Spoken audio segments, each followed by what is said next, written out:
Hello everyone, Sprocket Simulations here. We are going to do a video request from one of our subscribers about how to trim a plane, how to use your throttle and to control your altitude, your cruise settings, when to rotate, really just the fundamentals of flying. So today we are in the 152.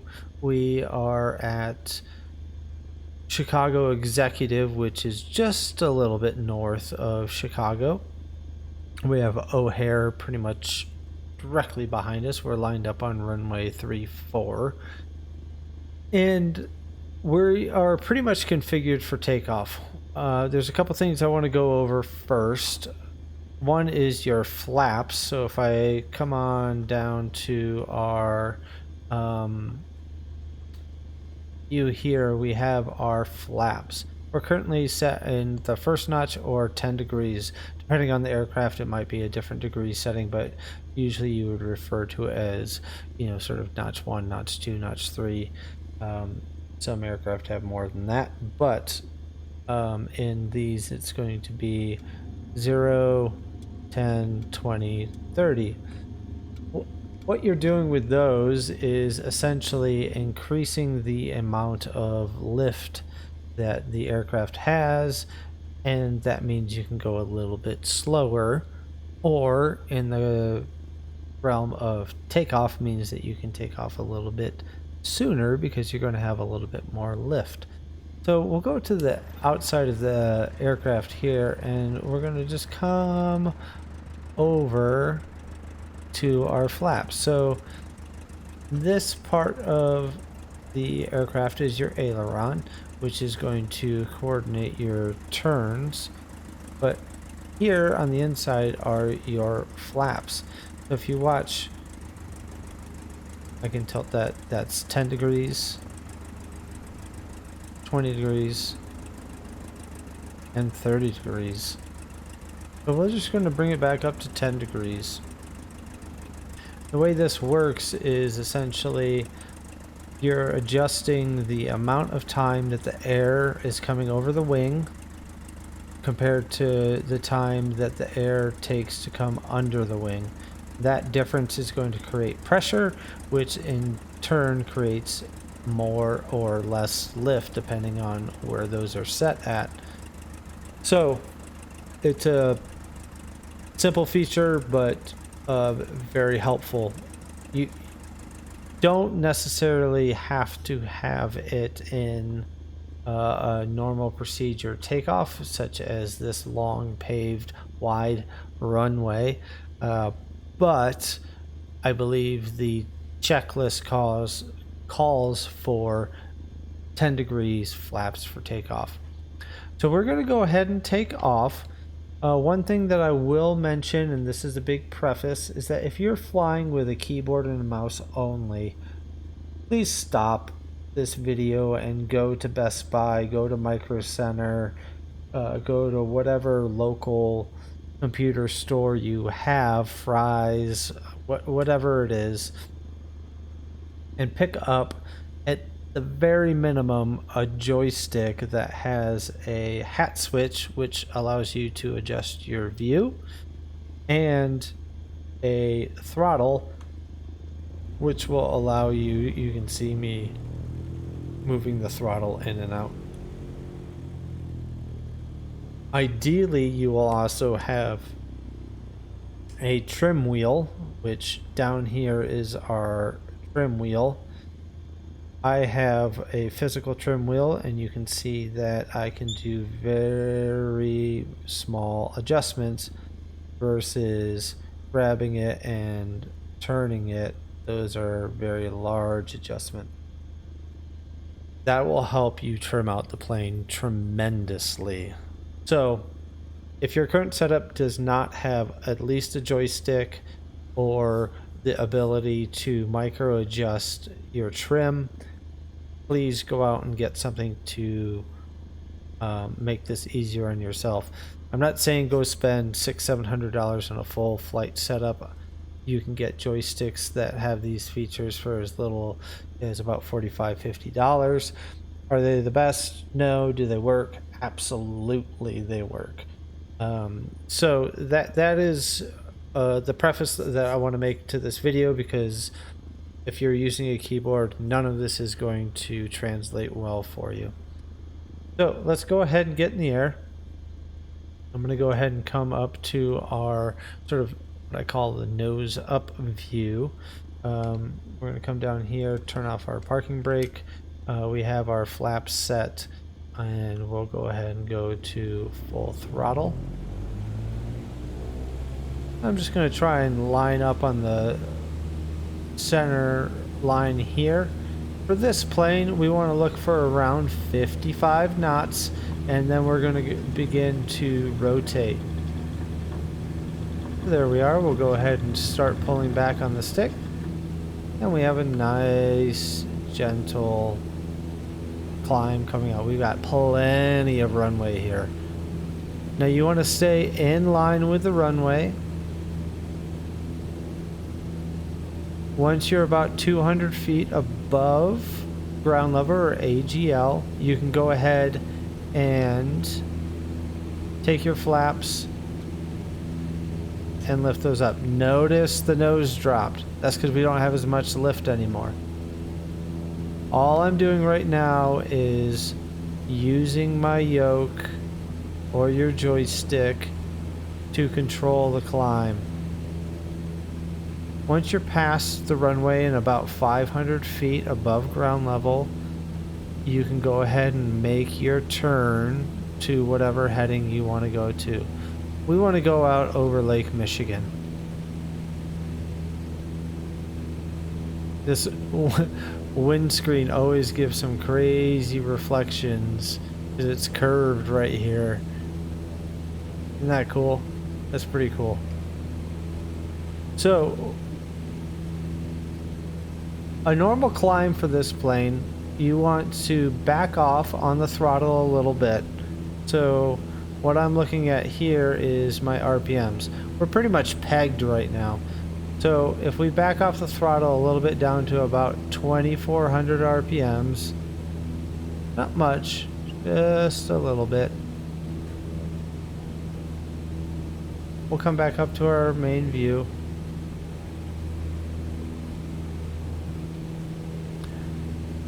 Now we have our throttle set. We can go ahead and start to trim. So we have our trim wheel here, but I strongly encourage you to have either a wheel or at least a micro adjust button to do this.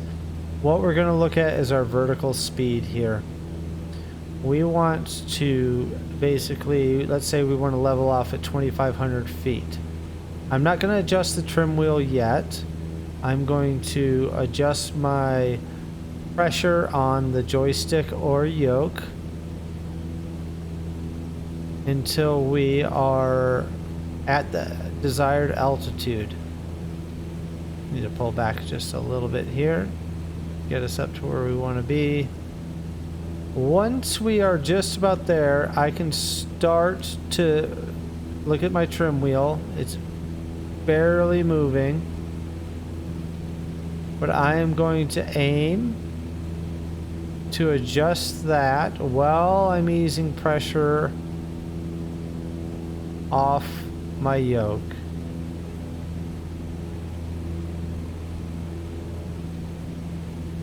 We'll come down into our normal view here. It makes it a little easier to see. So we're still climbing. And what's going to happen is as we leveled out, you can see our RPMs actually increased because we have more air pushing over that prop. So we can back off our throttle again a little bit. We'll come down to about 2,400 RPMs again, which is actually going to make us descend.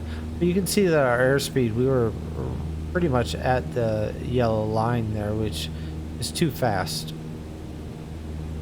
So right now we're kind of doing what's called chasing the needle.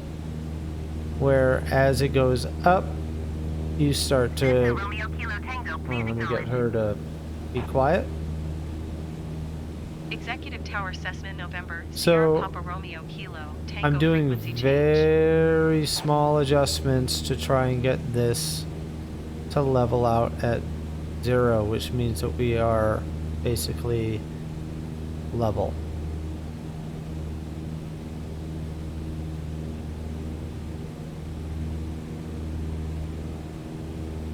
Now we're in really what's called a performance cruise right now, where our RPMs are pretty much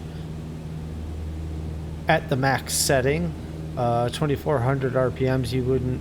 the POH might call for 2500 on certain conditions, but 2400 is what I typically feel comfortable with. That's going to get you a fast cruise. You'll notice that the faster you go, the more you have to really kind of adjust things. You can notice I've been sort of bouncing between 2,450 and 2,550 on my altimeter. So I don't know what our ground speed is because we don't have a ground speed indicator, but it's going to be more than this sort of 95 knots that we are doing now. Typically, I will then, and this is a good demonstration of what your throttle will do, if you back your throttle off, I'm not going to hold or adjust anything else. I'm just going to back the throttle off. Look what's happening. The nose is coming down and we're losing altitude. My speed did not change, and that's what I wanted to do. I wanted to slow down. If anything, we're speeding up a little bit. And then we're going to start this wave motion of sort of our speed increases, so that brings our nose back up, and then the nose coming up is going to say, oh, you slowed down, so then the needle will start to drop again, and it's basically uncoordinated. We don't want that. So what we want to do, so let's just say we set this up for a descent, which is fine. You could just decrease your throttle and have about a 500 foot descent, 500 feet per minute. So we're coming up to 2,000 feet. I'm going to do exactly the same. We're going to be going slow once we level off, but that's okay. I'm going to level us off using the yoke, and then start to trim in. You notice our RPMs are dropping even more because now we're going even slower. That's basically a variable prop where it's going to be affected by the speed you're going versus a constant speed prop, which is going to stay the same RPMs. But there we are, we're leveling off here. We are now only going 80 knots. This is sort of what you would do for a little bit of a approach. So you're coming into the airport, and all I did there was back the throttle off and retrim. Now let's say we just want to increase our speed but stay at the same altitude. So how do we do that? We're going to go ahead and let's just increase that throttle back up to around 2,400 RPMs. I'm going to apply a little nose down pressure just to keep us level. So we're not gaining or losing altitude. That airspeed is coming up because we are not gaining or losing altitude.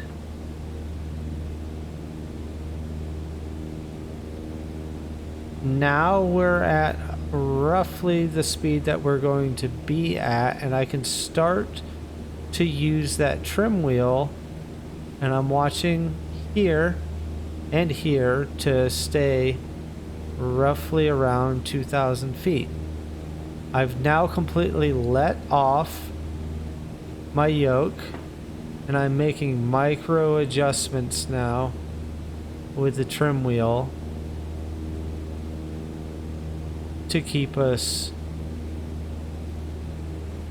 level. So all we did there is we maybe moved 25, 30 feet vertically, but we went from 80 knots all the way back up to about 95 knots. And we didn't change our altitude. So I hope that helps describe how trim works, how your throttle works, how they work in conjunction, and how to really get your plane in straight and level flight. There's a lot of variations of this to really adjust how you're approaching a landing, that sort of thing. We'll go over that more in another video, but today I really wanted to talk about the fundamentals. And I have not touched any controls while I've been talking this last sort of 30 seconds or so.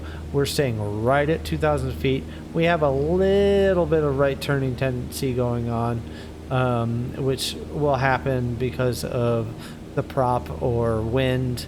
As it flows over the wings, you'll end up sort of banking a little bit. But other than that, we are just flying along, happy as can be, heading towards Chicago. So I hope that helped explain how trim works, how your throttle interacts, how to set up for a climb or a descent. You can see right now something happened different with the weather because I wasn't touching anything, and we started to climb about 150 feet there, 125 feet. So all I want to do is I put a little bit of pressure back on my yoke. I want to descend a little bit, so you can adjust that trim just to have a nice gentle descent. Oh, the lights in Chicago just turned on. It looks amazing. So all I'm doing here is just controlling that descent by looking at my vertical speed indicator here. We're coming back up to around 2,000 feet. This will probably balance off pretty much on its own, because as that nose comes up, we're gonna lose a little bit of speed.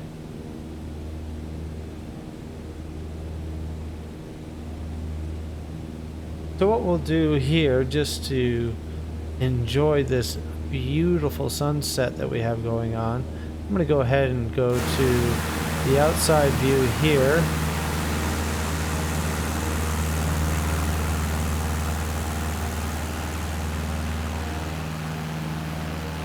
Let's get some nice shots of the plane here.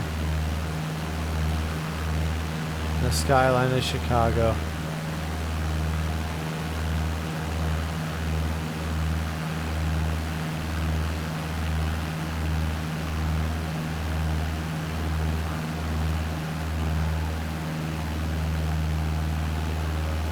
There we are. We're flying at 2,000 feet.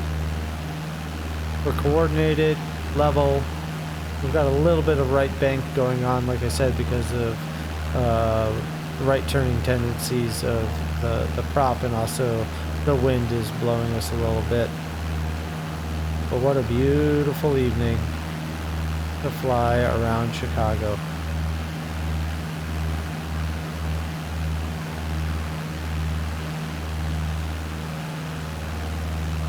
So with that being said, I hope you learned something from this video. If you have any questions, comments, suggestions, please comment down below. If you found this video useful, please like and subscribe. It definitely helps me increase this channel. It is a new channel, and any subscription, like, helps. It goes a long way.